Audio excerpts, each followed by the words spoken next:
So, a year ago, my buddy Ahmad from the Dream Defenders,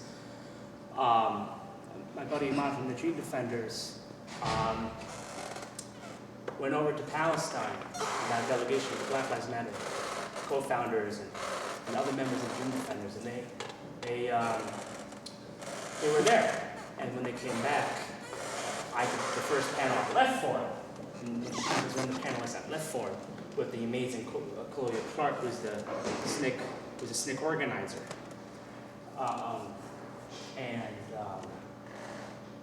It was really phenomenal. The first panel about this theory was done by me and Ahmed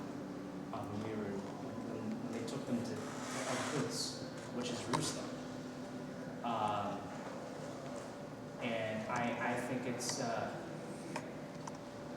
cool that this series happening. So this theory is heavily critiqued by a lot of folks. And yeah, I just wanted to introduce myself. You all are the alumni. I was doing Palestine activism for a while, but this is one of the hardest campuses to organize for Palestine. Before we set the panel and lectures, we just get to know each other first. So, Susan? I'm Susan Massett. I'm a professor at Framingham State University in Framingham, Massachusetts. And I did a sabbatical 2 years ago, a short sabbatical. I had a 6-week Fulbright grant to work at Quds University in the West Bank of Palestine. It's just outside of East Jerusalem. So I'm going to talk a little bit later about my sabbatical experience. And since my background is food and nutrition, I'm going to focus on food and water justice and the shrinking agricultural industry in Palestine.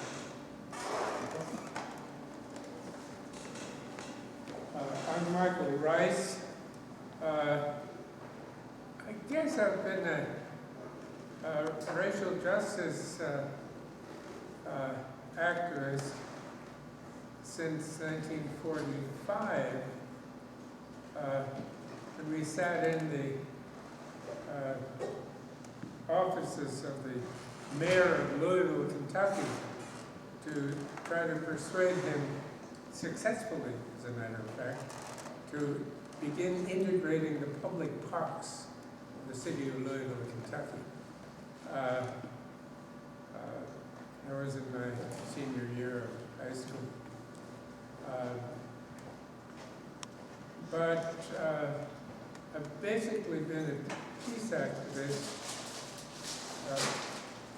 throughout the years and had a stint of very intense racial justice activism in reorganizing a chapter of CORE, the Congress of Racial Equality, in 1958 in Boston.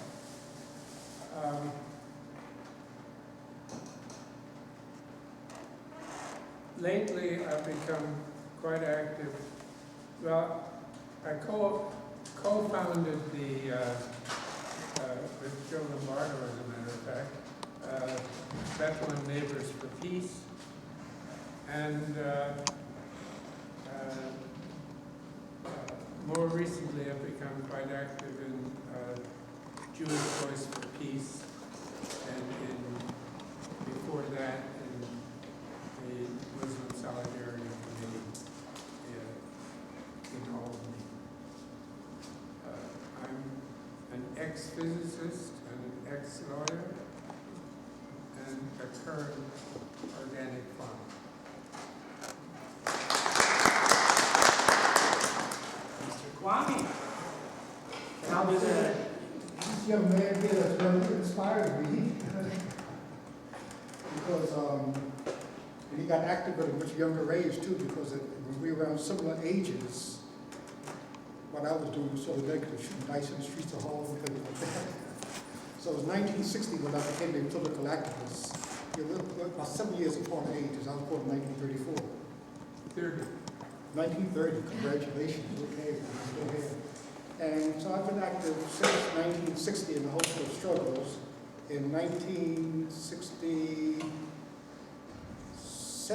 I organized, we put an ad in New York, was it 1970? 1917, the New York Times, Committee of Black Americans for Truth About the Middle East.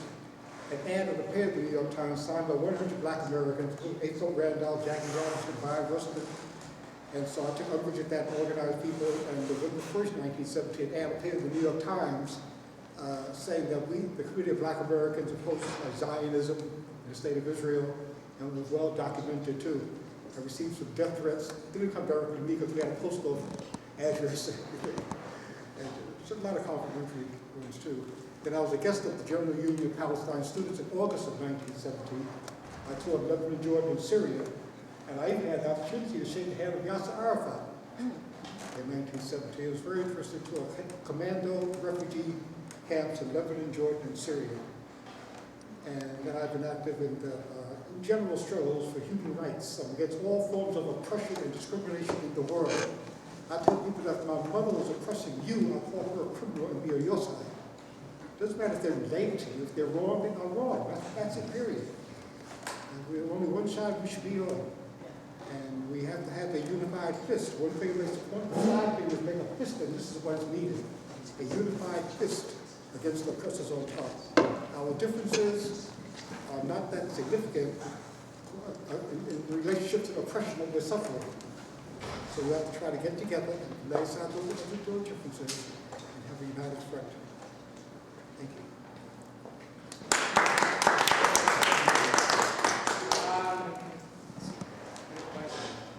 Travis, introduce yourself, or maybe I should reintroduce myself. Joan Zaher, you wanted to talk about Palestine High School, you talk about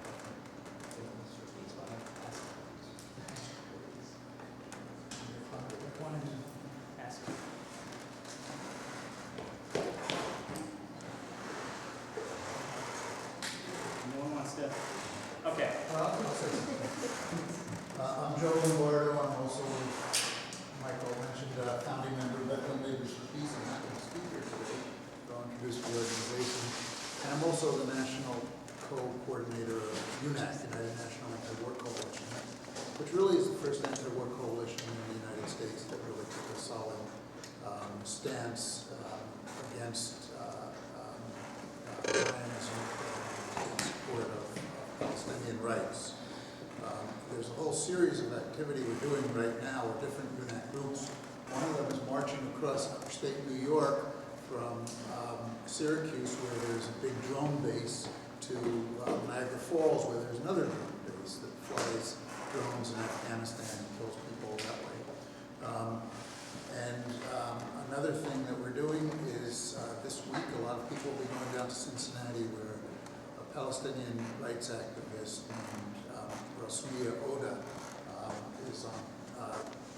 will be having a trial. She actually has been living in this country for 40 years. She left Palestine after being arrested and tortured, and then in a prisoner exchange she was allowed out, came to the United States and settled here. And the government was very aware of who she was when she settled here, but 40 years later, now for some reason they decided to go after her, and she has been convicted and is now doing an appeal in Cincinnati, so a lot of folks will be going down there to support her. She'll likely get 18 months in jail and then be deported, probably to Palestine, and she's very frightened of being rearrested and tortured there. So these are some of the things that we're doing. If you're interested in UNAC and being on our email list, please see me and give me your email. So I'll bring up the description and we'll slowly start. I think when the panel starts, yeah? Can I ask if everybody please try to speak a little bit louder? Okay. It's a big room. Can you hear me? Yeah, that's on. No. We heard you flowing to it. Can you hear me? Can you hear me in this one? Yes. Let me turn it on. Yeah, turn it on. How about now? No? That'll do it. All right. It is now popular to speak about intersectionality analysis. Move back a little bit. Can you hear me now? Okay. It is now popular to speak about the intersectional analysis of oppression and collaboration among social justice organizations. However, how many organizations or movements really walk the walk across ecological lines?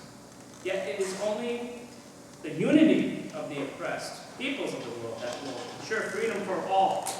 This panel will attempt to facilitate a conversation that integrates the intersections of migration and immigration, justice in Palestine, blackness, and the interconnected humanity of us all. The interconnecting thread of these varied movements is the push for justice, for land liberation, for liberation of all.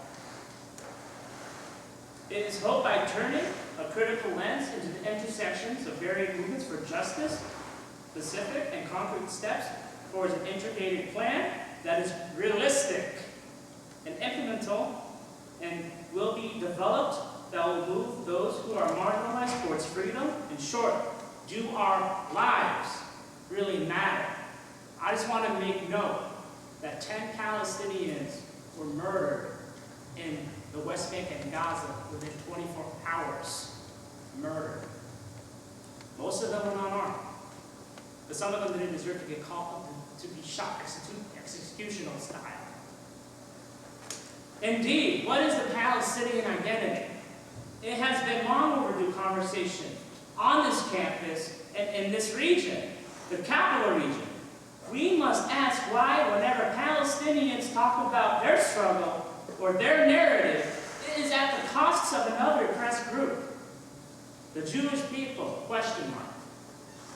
We must ask why when we criticize Israel's policies, and why has the Israeli left been censored and talk about their own narrative and the disagreements with Bibi Netanyahu and the Likud party? And such reaction is so controlled by certain groups. Also, what are the people going to do with Bibi, and how we, or can we, react to this? And can the American Jewish people liberate Palestine? Another conversation needs to be addressed. Yeah, I support BDS 100%. But also, a very interesting underlining note is Palestinians need to unite with left Jewish folks for liberation of Palestine, and also fighting anti-Semitism in the United States and in Europe. Which is important. We need to work together to fight anti-Semitism and support BDS. Because BDS is the only thing working for the Palestinians other than the Third Intifada. Pick one, BDS or Intifada. So, I'm going to let you all take that in, digest that, and in about 5 minutes or 2 minutes, we're going to have Susan start. One more remark. On November 14th, we're going to do this panel again. But we're going to get people from Ferguson here. And we're going to get folks from Ferguson and folks from Black Lives Matter will be here, including one of the persons who introduced a statement from Boston. We're going to get some people here that are really involved with this theory. So yeah, cool. Just take that in, and you can start whenever you want to.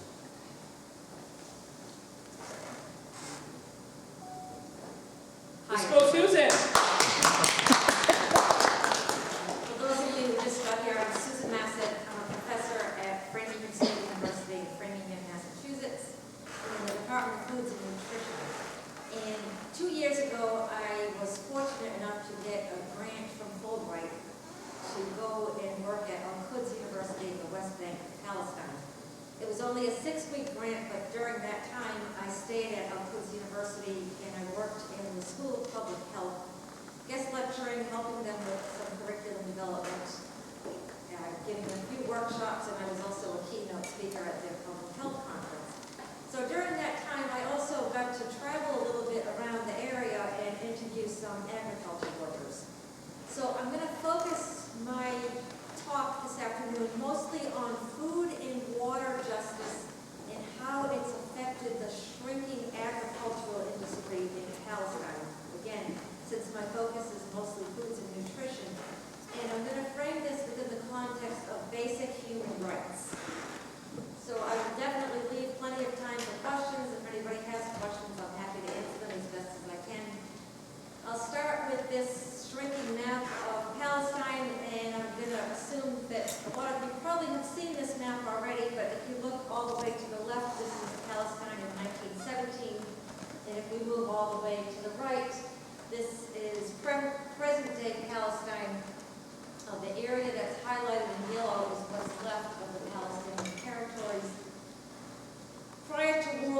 I, most of the Arabs lived in what was known as the Ottoman Empire, with its base in Istanbul, Turkey. At the end of World War I, when the Ottoman Empire collapsed, Palestine went under British rule. And then the post-World War II Holocaust, after the Holocaust of World War II, the global Jewish community called for a recognized Jewish state, which was in what was known as the Holy Land between the Jordan River and the Mediterranean Sea. So the state of Israel was actually created in 1948, originally with the idea that the area highlighted in green would be Israel, and the areas highlighted in yellow would be Palestine. So the United Nations set up this partition plan with the intention of it being two territories, one Arab and one Israeli. So Israel was created out of the former British holdings of Transjordan, and at that time, 700,000 Islamic Palestinians were forcibly displaced. And then in 1967, what was known as the Six-Day War between Israel and its Arab neighbors left Israel with sole control over Jerusalem, with 1 million Palestinians and, again, at the time, hundreds of thousands of refugees in the occupied territories when under Israeli rule. So the core of the Palestinian struggle really is securing food and water rights and being able to remain on what is left of their homeland. And there's been an ongoing multinational effort to displace or dispossess them of their land. We call this a land grab. You know, this threatens the very existence of farmland. It threatens the sovereignty of farmers, and of course small farmers everywhere get affected in this kind of situation. So I also want to highlight something from a book that I highly recommend if you have not read. It's called The Lemon Tree by Sandy Tolan, because it really tells the story of the Israel-Palestine conflict from both sides. It's a true story about an Arab family and an Israeli family, and how they get to know each other and how they come to understand each other's past and how the situation came to be as it is. So a lot of that actually does focus on some of the issues of land, of course, land rights, and a little bit on food and agriculture. So this is a 1936 description of a town called Rumbla. The soil was good. Arab farmers produced hundreds of thousands of tons of barley, wheat, cabbage, cucumbers, tomatoes, figs, grapes, and melons. Oranges and olives. Olives are the mainstay of the Palestinian economy.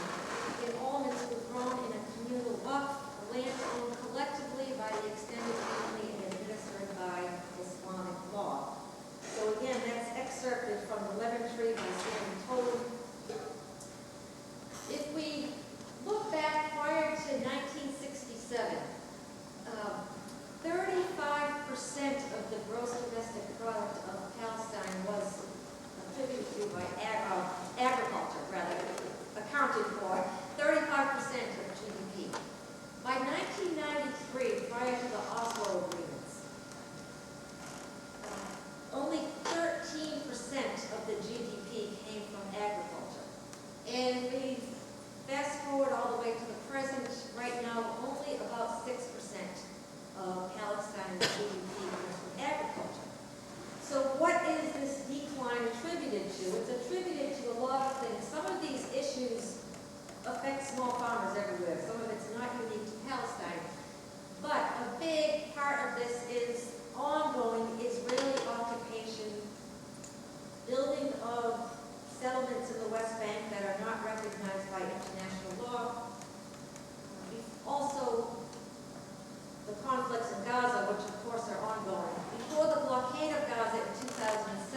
excessive amounts of water, which then, of course, results in more air pollution, land degradation, excess fossil fuel, soil degradation and erosion.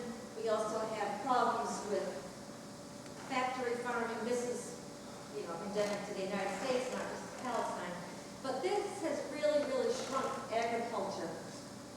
And let's see, my computer is stuck here. Let's see if we can advance this. Here we go.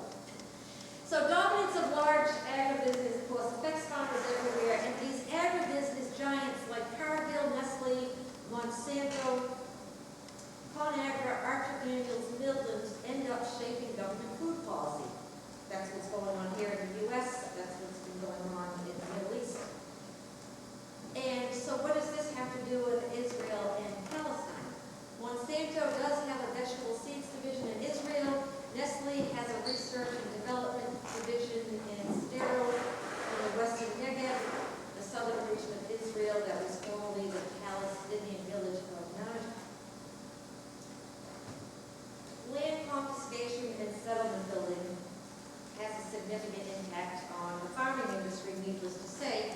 The more settlements that are built, the more land that's taken away, that results in significant uprooting of olive trees. And so again, farmers are simply unable to survive in this situation.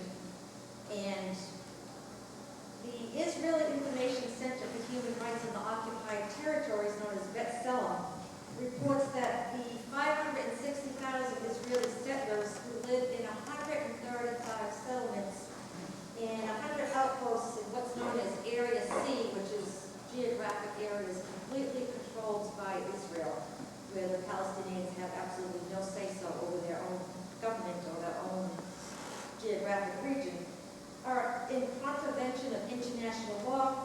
The existence of these settlements violates the human rights of Palestinians. And this has really left the West Bank without much of a possibility of a viable independent state. The Israeli non-government organization called Peace Now also reports that construction of these settlements in the West Bank significantly jumped in the recent years, 70% in the second half of 2013. So Palestinian farmers have enough problems as it is from the Israeli government. However,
These are deeply rooted in the culture and the history of the land, and they provide nourishment during difficult times. Again, they require little water for irrigation and maintenance. They're well adapted to the climate. But we've got this ongoing problem, again, of farmers not being able to tend to their own crops. We also have a problem with food insecurity driven by poverty. The town that I was staying in, Abu Dis, in the West Bank of Palestine, was outside of East Jerusalem. And it was it abutted the separation wall. And Al-Quds University, where I was working, was literally like across the street from the separation wall. And the building superintendent where I was staying told me that before the construction of the wall, people went out in the evening. People in Abu Dis went into Jerusalem in the evening. People from Jerusalem visited Abu Dis. And the town of Abu Dis has a whole strip of small stores, grocery stores. There's even a computer store, a camera store. You know, it's like a small downtown. A few clothing stores. There was even an auto body shop and such. He said this separation wall completely choked the life out of Abu Dis, and the unemployment rate was as high as 50%. So poverty is a significant problem, and hence, needless to say, that really drives up the level of food insecurity. The Palestinian Central Bureau of Statistics in the United Nations Agency in the food security sector report that at least 1.6 million Palestinians suffer from food insecurity. It's much higher in the Gaza Strip than it is in the West Bank. The United Nations Relief Works Agency, which delivers food rations in emergency situations, was established by the UN General Assembly in 1949 specifically to help Palestinian refugees who were being relocated to places like Lebanon, Syria, the West Bank, and Gaza. They report a significant multi-million-dollar deficit amidst all of this global conflict. So we've got a serious, as people know, a refugee crisis, serious food insecurity, and as people might remember, just the summer before this past summer, the 51-day war between Gaza and Israel left 500,000 people internally displaced. That's 30% of Gaza's population. And many of the food vendors simply had to close because either their stores were completely bombed or they were in areas that were so heavily bombed that they weren't able to stay because it simply wasn't safe. So the World Food Program and the UNRWA again had to deliver those daily ready-to-eat emergency food rations to 340,000 displaced people. Then we have problems with the water supply. Israel completely controls the water supply. They control all of the aquifers, all of the water flowing from the Jordan River in the West Bank territory. So again, most of it's controlled by Israel. And B'Tselem, again, the Israeli Center for Human Rights, reports that 70% of the communities in Area C are not even connected to the water network, so they have to have their water delivered. They rely on this tinkered water at vastly increased costs, and water consumption is as low as 20 liters per capita per day. That's drinking water, bathing water, water used for laundry, dishwashing, and everything. And that's only 1/5 of the World Health Organization's recommendation.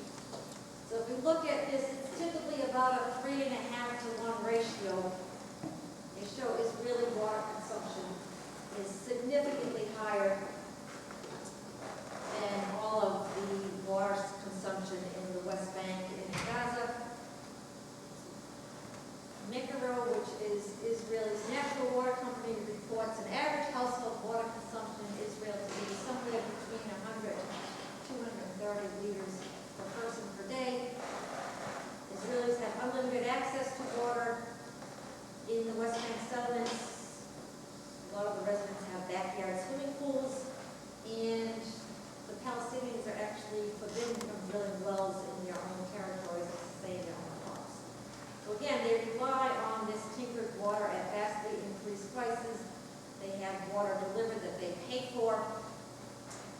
In early 2014, parts of East Jerusalem went without water for 3 months. So again, they had to pay for tankers and bottled water to be delivered. And if we have time later, I'm going to hold off on some of these links because I want to give the other panelists time. But there's something called Everyday Nakba, and if we don't get to it, you can watch that on YouTube later on. It's about the water problem. So needless to say, there will be no peace as long as Palestinians don't even have access to the water supply. There's also ongoing destruction of olive trees. Every time West Bank settlement is constructed, there's more and more uprooting of olive trees. There are a lot of attacks on Palestinian territory. Early this year, just 6 or 7 months ago, a group destroyed 1,200 olive trees, all of which had only been recently planted following a similar attack from a settlement which had destroyed a lot of olive trees. And since 1967, it's been reported that Israel has raised over 800,000 olive trees, which is about the area of 33 times the area of Central